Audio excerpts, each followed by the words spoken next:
Becca, so today our guest has written, I think it's like 9 or 10 books, has been an author or co-author on a lot of different books. So that's pretty amazing to me. So it made me think about what is going to be the title of your first book, Becca? I think I'm going to call it, I finally got a contract, is what I'm going to call it. Because I have, I really particular things that I want to write about, and I'm a little stubborn. So there are things I know I could write about and probably put a book out, but I'm so busy doing all the other stuff that we do, like podcasts and live streams and all of that, that for me, somebody's going to have to offer me a paid contract to actually write a book, because I don't have the time to sit and write it. I just don't. It has to be like, I don't know, it has to set up so that I can eat something at the same time as writing, which is not something that you always get the pleasure of doing. But I think when and if I tackle my first book, I have 3 in mind, and it's whether or not they'll get published. So I want to do a nighttime affirmations book to go with the course that I teach. I think it'd be so much fun, and I've already kind of started that. I also want to write about sort of the whole journey through the self-defined living thing and why I wrote that. And then my secret heart book is to write about what it was like to be my mom's caregiver through her death. So to be an autistic person with my only person, she was my only person, and then to lose that person in my life, but also have to be at the same time her caregiver. Right. So all of a sudden I was thrust into a really big responsibility role, and it was very fast and very short.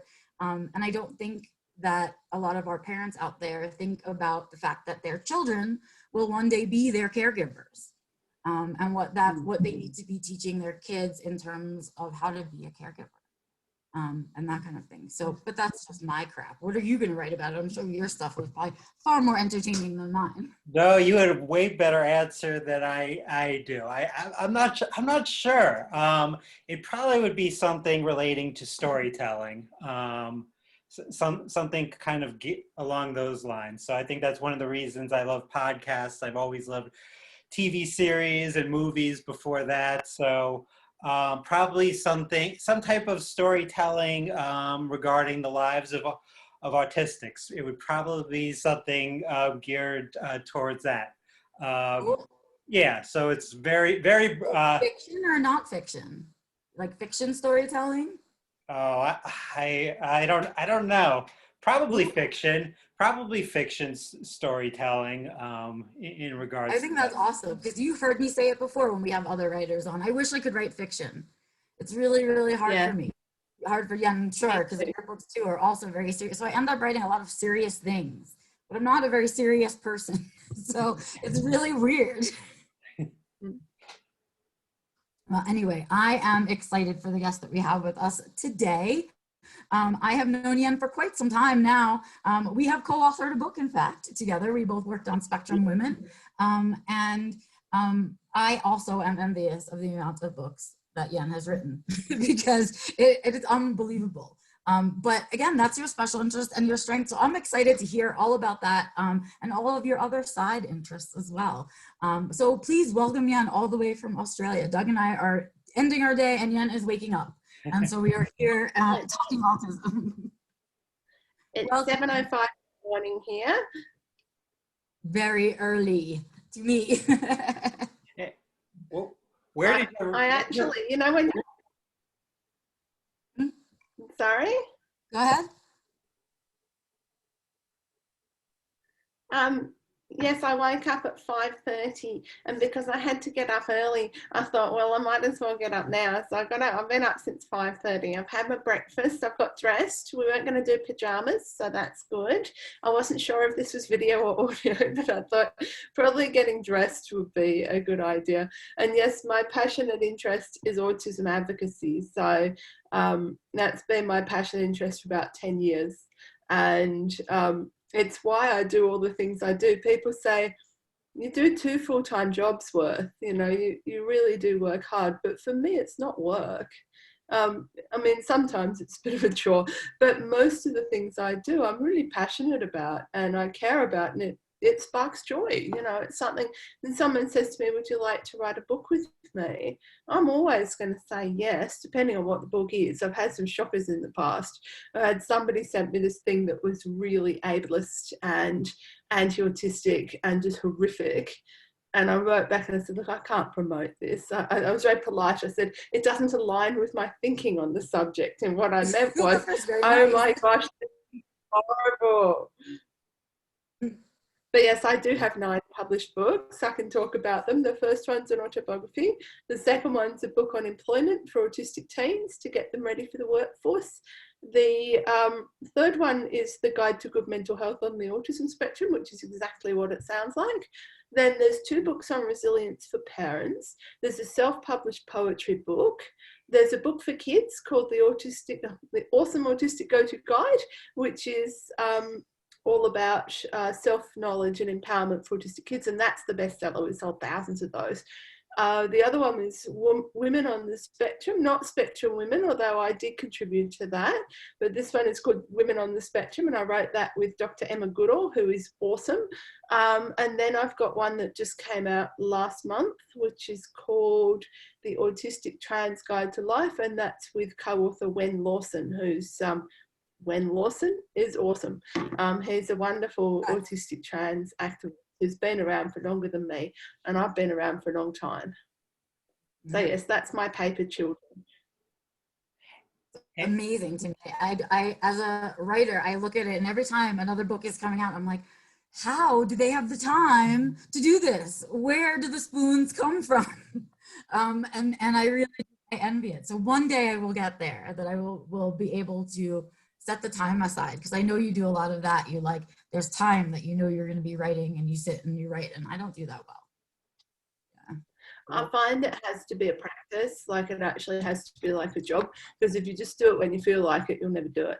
I'd find if I just wrote when I felt like writing, I'd do lots and lots and lots of blog posts and no books, because books are a bit more involved, and I've got strategies for books, so I'd step out subheadings for each chapter and then write to those, which I find helps a lot. But yes, I don't write books for pleasure generally.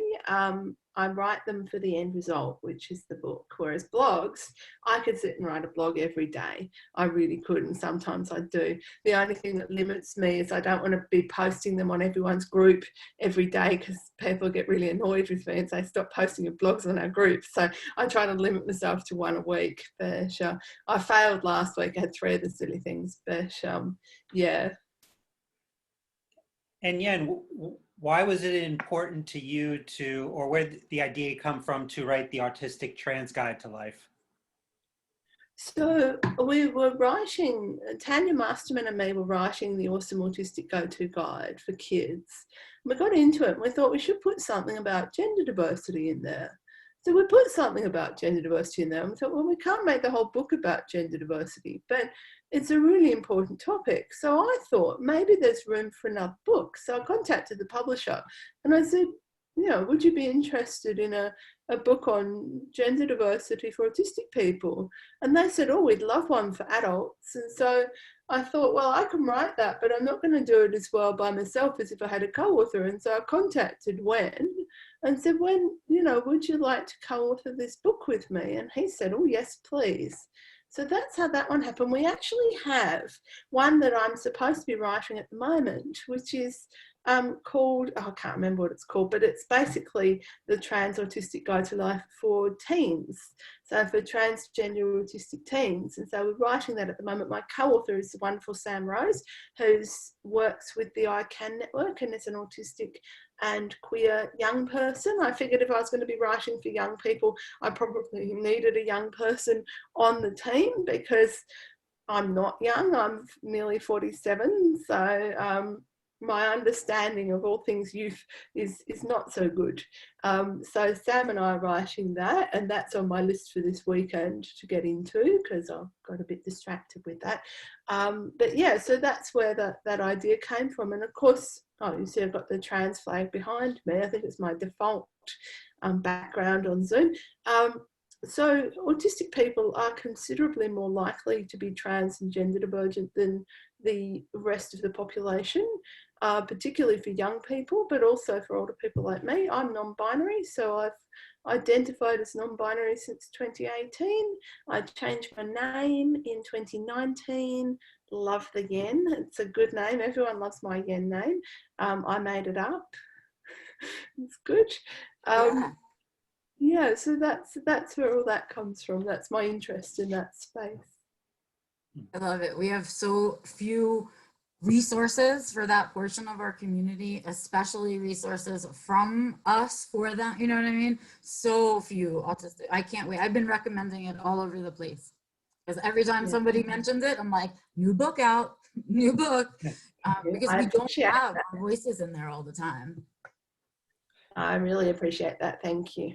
Mm-hmm. We did have a dodgy review on Amazon, and the person said it was all personal stories. I didn't expect that. I didn't want personal stories, and I'm thinking the blurb about the book says filled with personal stories. It's like if you don't read the description, then don't complain about what you get. Right. Well, one of the things that I've been really interested lately is learning about the experiences of older autistic adults. And in the Trans Guide to Life book that just recently came out, there's a section about older autistic trans adults and the issues they face. Can you talk a little bit about what are some of those key issues? Yeah, definitely. I think a lot of the stuff around coming out for older adults is quite fraught. You get people saying, well, why did you wait until you were 70? It's like, well, I didn't have the language around gender diversity. It didn't exist as a thing when I was younger. And so this is actually really liberating, but they can be, dismissed and erased, and all of those things can be very common. And just, coming out, if you've got kids and grandkids, coming out to them is a real challenge. And they'll be like, well, we always knew you was, so-and-so. So those things be difficult. Accessing medical interventions is difficult for autistic trans people at every single age group. We get this thing, with kids, it's you can't know your gender, you're only a child. With older adults, it's like, well, why do that? You're 70. There's no point doing surgery or hormones or anything like that. That can be a real issue as well. And just, people in your life. I think if you're young and you're trans, there's more of an understanding of that. And it's like, oh, well, you're coming to understand your identity and who you are. And so that's part of that questioning. But for older people, it can be really dismissed. And also that sense of grief. The sense of grief that it's the same with older autistic people who are diagnosed when they're in their older adult years, and the same with trans people. There is a grief element. I could have been myself for 70 years, and I'm only getting to that point now. And you get that with autistic people as well that are diagnosed late. It's like, well, this is great. This is a brilliant part of my identity, but I haven't been able to act as myself. I haven't been able to understand who I am for all that time. And now I've got limited time on earth to understand who I am. So I think that grief, that sense of grief and loss can be quite significant. I think I just talked about this earlier today, but I was going to ask you about, because your diagnosis for autism came so much earlier than you coming to the understanding of being non-binary. So for me, when I got my autism diagnosis, it was like an identity shakeup.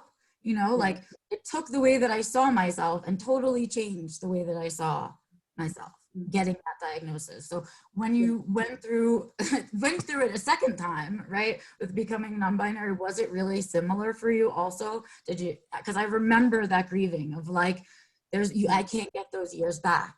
I can't, they'll never come back. I found when I was diagnosed as autistic, I was 20. And I did not, for a number of reasons, I did not accept that diagnosis. That was not something that I thought described me.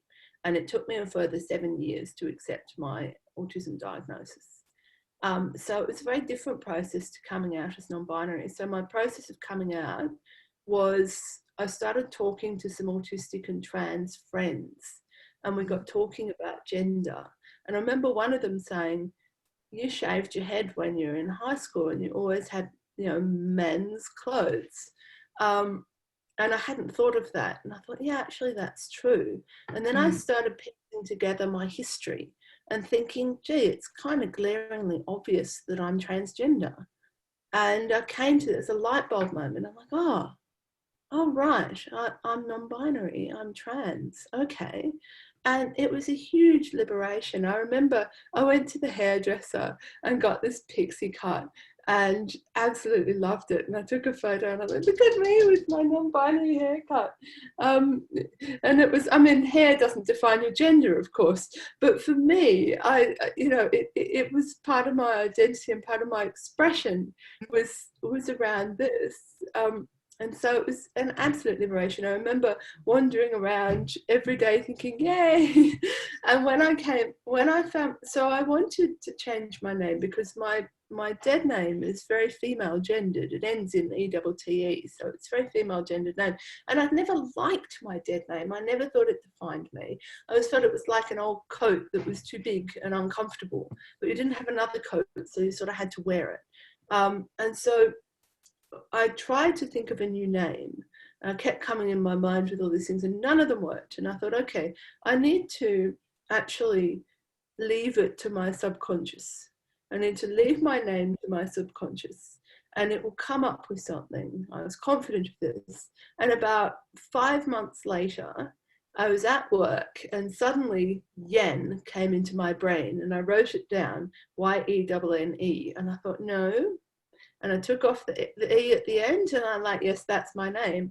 And I accepted it within about a millisecond. It was one of those things. It's like when I bonded with my beautiful and sadly no longer with this kitty, Mr. Kitty, and I picked him up. First time I met him, I picked him up and he snuggled in. And at that moment, that millisecond, I knew that we belonged to each other. And it was exactly the same thing with my name. It was intuitive. It was instantaneous. And then I unpacked it and I thought, well, to yen in poetry is to yearn. And I'm a big self-reflective person. I've made a career of oversharing. So, you know, yenning is something I do quite a lot. It was a nod to my dead name, and a lot of trans people have the same first letter as their dead name or bits of it, or there's a couple of letters the same. So it's sort of a nod to that. And it's a fairly genderless name in Australia. I think in Southeast Asia, it's a girl's name. But in Australia, well, no one knows it. And the best thing, when I go to the doctors or something like that, and I'm sitting in the waiting room and you can see them come out and they're looking around to see who Yenn is, it's quite wonderful. But yes, I do love my name and everyone loves my name. Even my parents use it, so it's good.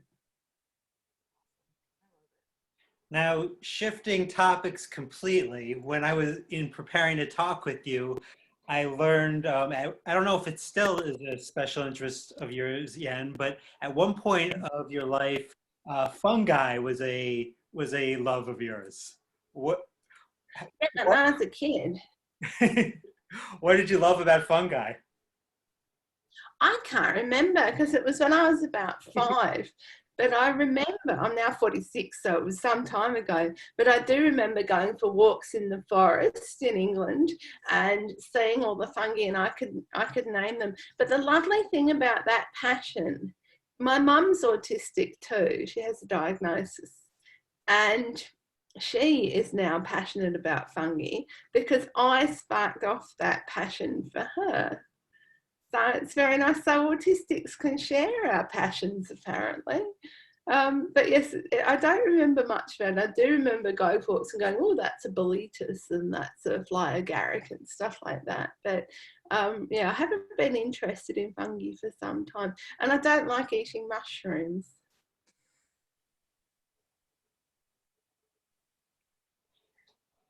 Oh, I can't hear you, Becca. The connection's a bit dodgy. I'm sorry. I can't hear either of you. There we go. All right. Is that better? Yes, I think so. Okay. So All right. How are we doing, Doug? You have more questions? I just had one more question, Yenn, before we get to kind of the end of our show. You know, since this is kind of a show to talk about people's special interests, I was wondering from your perspective, like when people don't have a special interest, how do you think like that impacts them throughout their life? Look, I think it's, I mean, most autistic people, we're driven by our passion. It's the most important thing in our lives. And to be without one or between passions is a real shame for an autistic person, because it is what drives us, it's what we love, it's what gives us joy. I mean, it's nothing quite like the passion of an autistic person. We do it really well. So I feel for people that don't have one. And it's not something you can manufacture. It's something that suddenly comes to you, in my experience. Something that you're like, oh, I need to do this. For me, my passion for autism advocacy happened because I met a young man who was really disabled by other people's low opinions of his capability. And it sort of made me think, well, I need to do something about this.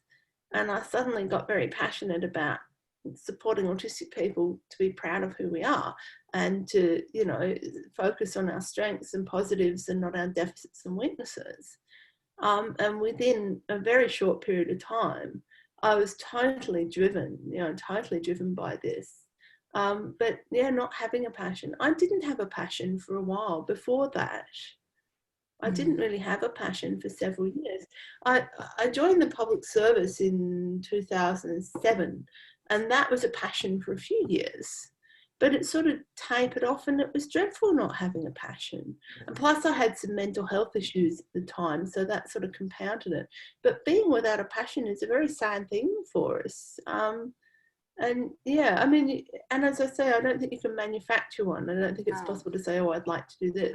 It's really very so, depressing, yeah. I think, when you're, so I don't know what happens, but it's like a switch goes off and all of a sudden, whatever your special interest was doing for you, it's like gone, like it deflated, right? Or you unplugged it somehow, and it just loses its pleasure all of a sudden, and you don't control that. So when that happens, it's very sad, because all of a sudden you're having a hard day, you don't have a go-to something to make your day better or to give you moments of or whatever, and because we can't manufacture it, you're just waiting until, like, you have no control over when a new one will arrive and what it will be and all of those things. I always find that period really sad. I'm always very sad when that happens, and I go back to old special interests to try them again while I'm like waiting for the new thing. It's very upsetting. No, it's not the best. And I think people that aren't autistic don't understand it. They don't, because it is a specifically autistic thing. I think it's one thing that's almost, that would be exclusive, I think, to autistics, that we have that. And it's one of the best things about being autistic. It is just lovely. It is. Well, I think that brings us to just about the end of our episode, where we have a segment called Inside the Autistic Studios. So there's just 11 questions for you, Yenn. And we start out with, what are your pronouns? They, them. And what is your preferred stim? My preferred stim is a fidget spinner. I love those things. I've got one that lights up. It's so cool. And you spin it and it's all different colors. It's awesome. What is your favorite? And I like a good flap as well. I like a good flap as well. A good flap. What is your favorite curse word? Fuck. I think it's a wonderful word. It's so versatile. I think it just needs to be an accepted word now. We all have to get over it. We all love this word. It's a great word. Yeah. It feels so good. It's an old word as well. It's been around for centuries. All right, go ahead, Doug. I'm sorry. All right. Who do you love and what are you doing about it? I'm sort of asexual and aromantic, so I don't have a partner in my life. I no longer have a cat in my life, sadly, but my mum is so awesome. And I do love her. And what I'm doing about it is I call her every day and we have a lovely conversation. Nice. The next two are fill in the blank. You may be neurotypical if. You talk about boring stuff. True. You may be autistic if. You're awesome. Yeah. What's something you want to learn to do or be better at? Cooking. What autistic social media account should people be paying attention to? Oh, I think Neurodivergent Rebel is my favorite. They're awesome. Neurodiverse Woman is also awesome. Spectrum Women, of course, is fantastic. The I Can Network, Reframing Autism. Oh, I could go on forever. I didn't tell you to stop. They're such good ones. They were all great ones. Oh, Neurodiversity Newsstand, of course. Oh, thank you. Of course. Thank you. And Thinking Person's Guide to Autism is really good, and Grasp is really good too. But there's dozens, hundreds. So many. What's one thing in your routine you couldn't possibly live without? Breakfast. Dog, cat, or must I choose? Cat, always. And then I knew that was going to be one for me. Just put another check mark for cat right over there. Yeah, got it. And then the last question, what does autistic joy mean to you, Yenn? Just like overwhelmed with happiness and like flapping and life's good and you're just excited to be around. Well, thank you so much, Yenn, for spending some time in the morning with us to kind of share what it's like to kind of be an autistic person and have special interests and just how important they are kind of to our lives. So thank you for your spoons and your time. I appreciate it. I think that's another one done for us, Doug. Yep. We're heading through April and some good ones. Thank you so much for Yep. well. Yeah, thank you for having me. I really enjoyed this one. I'm going to go back to bed and watch TV now. Oh, please do. And before I forget, you can find Yenn. What is your URL now for your website? www.yennpurkis.com. Okay, fantastic. So you can find Yenn there. All the things are there that you need, but mostly you can find their blogs there, and their blogs are amazing. So take some time and read. I appreciate it. Have a really great day, everybody. Go out and create some joy and seek some joy and all of that. Doug and I will be back next time.